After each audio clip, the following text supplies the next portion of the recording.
नमस्कार। टीवी 9 भारतवर्ष के digital platform पर आपका स्वागत है। मैं हूं शिवेंद्र और इस वीडियो में हम बात करने जा रहे हैं क्रिकेट की उस सबसे गर्मा गर्म बहस पर जो इस वक्त पूरी दुनिया में छिड़ी हुई है। वो बहस है दक्षिण अफ्रीका और पाकिस्तान के बीच दूसरे वनडे मैच में जिस तरह से फखर जमान रन आउट हुए, उसको लेकर बहस गर्म है। बहस इसलिए गर्म है क्योंकि फखर जमान आउट हुए 193 रन पर। उनके पास मौका था कि वो अपने वनडे करियर का दूसरा दोहरा शतक लगा सकते थे, लेकिन वो रन आउट हो गए और पाकिस्तान की टीम को उस मैच में हार का सामना भी करना पड़ा। फखर जमान के रन आउट होने पर बात करने से पहले बहुत ब्रीफली आपको बता दूं कि 3 वनडे मैचों की सीरीज है, जिसमें पहले मैच में पाकिस्तान ने दक्षिण अफ्रीका को 3 विकेट से हराया था, लेकिन दूसरे मैच में उसको 17 रन से हार का सामना करना पड़ा था। और जिस मैच में पाकिस्तान की टीम हारी, उस मैच में दक्षिण अफ्रीका ने पाकिस्तान को 342 रन का लक्ष्य दिया था। इस मुश्किल लक्ष्य के खिलाफ पाकिस्तान का मिडिल ऑर्डर बहुत बुरी तरह से कोलैप्स हुआ। 5 बल्लेबाज 15 रन तक भी नहीं पहुंच पाए, लेकिन फखर जमान शानदार बल्लेबाजी कर रहे थे। उन्होंने 155 गेंद पर 193 रन बनाए। 155 गेंद पर 193 रन, 18 चौके, 10 छक्के और करीब 125 की स्ट्राइक रेट से उन्होंने बल्लेबाजी की। लेकिन विवाद इस बात को लेकर है कि वो रनआउट जो हुए, क्या वो तरीका रनआउट करने का सही था। पहले आपको बताते हैं कि हुआ क्या था। हुआ यूं था कि फखर जमान ने शॉट मारा लॉन्ग ऑफ की तरफ। लॉन्ग ऑफ से जब फील्डर ने थ्रो किया तो उस वक्त वो अपना दूसरा रन ले रहे थे। वो विकेट कीपर की दिशा में दौड़ रहे थे और विकेट कीपर यानी क्विंटन डी कॉक, जो दक्षिण अफ्रीका के विकेट कीपर हैं, उन्होंने अपने हाथ से ऐसा इशारा किया जिससे ये लगा कि गेंद नॉन स्ट्राइकर एंड पर आ रही है। और फखर जमान एक समय के लिए, कुछ सेकंड्स के लिए, उन्होंने अपनी जो रनिंग की स्पीड थी उसको कम कर दिया, बल्कि वो रुक से गए और उतनी ही देर में ही गेंद सीधा विकेट पर आकर डायरेक्ट थ्रो जो है आकर लगा स्टंप पे और उन्हें रन आउट करार दिया गया और वो 193 रन पर आउट हो गए और पाकिस्तान की टीम मैच हार गई, जैसा मैंने आपको बताया। और वो अपना दूसरा दोहरा शतक वनडे करियर का नहीं लगा पाए। अब इसके बाद पाकिस्तान में भी इस बात को लेकर बहुत बवाल है और उसके अलावा जो वर्ल्ड क्रिकेट है, वर्ल्ड क्रिकेट के जितने आप जो लोग हैं जो लगातार सोशल मीडिया में अपनी बात कहते हैं, अगर आप देखेंगे तो वो 2 हिस्सों में बटे हुए हैं। एक तरफ बहुत सारे लोग ऐसे हैं जिनका ये कहना है कि जो इस तरह की कमाल की पारी थी, उस पारी में दोहरा शतक लगना चाहिए था और उन्हें जिस तरह से रन आउट किया गया वो तरीका ठीक नहीं था।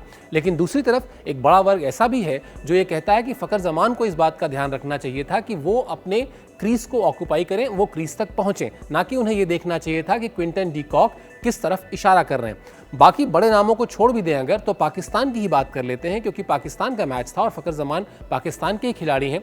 शोएब अख्तर का कहना है कि क्विंटन डी कॉक ने खेल भावना के विपरीत जाकर ये काम किया और उन्हें ऐसा नहीं करना चाहिए था। उन्होंने जानबूझकर इस तरह का संकेत किया जिससे फखर जमान जो है वो कंफ्यूज हो गए, भ्रम में आ गए और वो अपना रन आउट हो गए। लेकिन जावेद मियांदाद, जो पाकिस्तान के एक और लीजेंडरी बैट्समैन हैं, उनका ये कहना है कि बिल्कुल गलत नहीं है। फखर जमान की जिम्मेदारी थी कि वो अपनी क्रीज ऑक्यूपाई करते, वो अपने क्रीज के भीतर पहुंचते, क्योंकि कई बार जो फील्डर होता है वो इस तरह से भ्रम की स्थिति उत्पन्न करना चाहता है। इसमें उन्होंने खुद भी कहा कि वो कई बार देखते किसी और दिशा में थे लेकिन थ्रो किसी और तरफ कर देते थे ताकि बल्लेबाज एक कंफ्यूजन क्रिएट हो सके, क्योंकि हर खिलाड़ी at the end of the day जीतना चाहता है, ऐसा जावेद मियांदाद का कहना है। अब इसमें एक चीज़ और ध्यान देने वाली है, आईसीसी यानी दुनिया भर में क्रिकेट को जो संचालित करने वाली संस्था है, इंटरनेशनल क्रिकेट काउंसिल, वो क्या कहती है। उसका नियम ये कहता है कि अगर कोई फील्डर रन लेने के दौरान बल्लेबाज की तरफ इस तरह से इशारा करता है या इस तरह से उसे कुछ कहता है जिससे ऐसा लगे कि वो उसके रन लेने की प्रक्रिया में बाधा डाल रहा है, उसे डिस्टर्ब कर रहा है, तो ये नियम के विपरीत है और इस बात का फैसला दोनों अंपायर्स में से कोई एक कर सकता है और अगर ऐसा होता है तो फिर फैसला आउट का नहीं होगा। लेकिन ऐसा हुआ नहीं। अगर जैसा मैंने बताया, लॉन्ग ऑफ से थ्रो आया, क्विंटन डी कॉक ने इशारा किया, ऐसा लगा कि उनका इशारा ये कहता है कि बॉल जो है वो नॉन स्ट्राइकिंग एंड पर आ रही है और शायद यही दिमाग में आया फखर जमान के और इसीलिए उन्होंने अपनी रफ्तार कम की और वो आकर गेंद लग गई। तो बहरहाल बहस छिड़ी हुई है अभी कि क्या फखर जमान की गलती थी, क्या क्विंटन डी कॉक की गलती थी, क्या खेल भावना का पालन किया गया या नहीं किया गया, खेल भावना के खिलाफ जाकर उनका विकेट हुआ।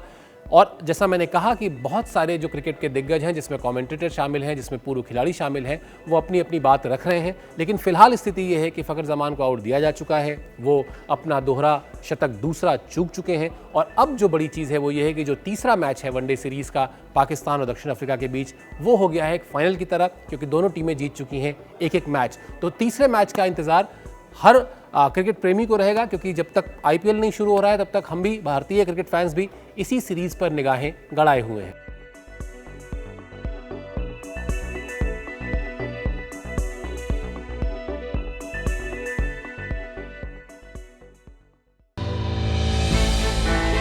हमने की गलती फिर एक बार, कोरोना ने किया दोबारा प्रहार। मास्क, 2 गज दूरी, करें अपनी सुरक्षा पूरी। कोरोना टीका हम सबको लगाना है, मिलकर साथ समझदारी से कोरोना को हराना है।